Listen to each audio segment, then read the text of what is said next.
If you have a sound that's funny and it's talking about X, Y, or Z, but you're a life insurance guy, then you use that sound, make it funny, but make it towards life insurance. Or if you're a lawyer, you use that same sound, but make it towards, malpractice, or make it towards personal injury.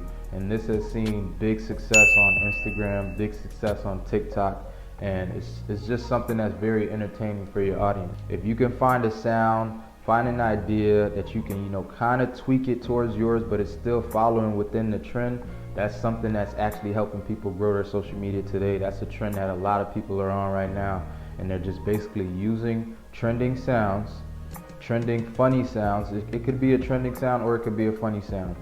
Either or, and then molding it to your niche, molding it to the type of content that you're already creating.